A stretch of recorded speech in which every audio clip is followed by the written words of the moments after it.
My name is Gauri and I'm a legal intern with Lexis & Company. Today I'll be discussing the landmark judgment of Miranda versus Arizona.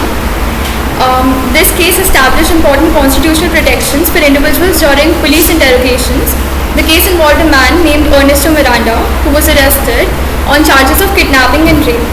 During the police interrogation, Miranda confessed to the crimes, but he was not informed of his Fifth Amendment against self-incrimination or his Sixth Amendment right to have an attorney present.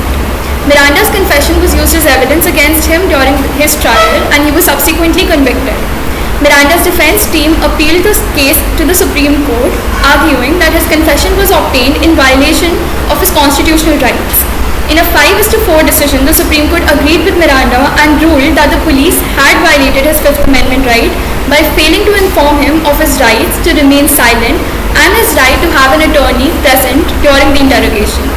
The court held that in order for a suspect's statements to be admissible as evidence, the prosecution must allow that the suspect was informed of their rights and that they voluntarily raised those rights. The court established what is now known as the Miranda warning, a set of specific warnings that police must provide to suspects in custody before questioning them.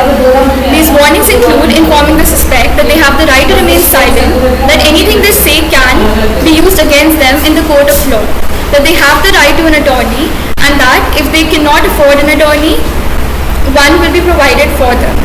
The Miranda decision significantly impacted police practices across the United States, ensuring that individuals are aware of their constitutional rights during the interrogations.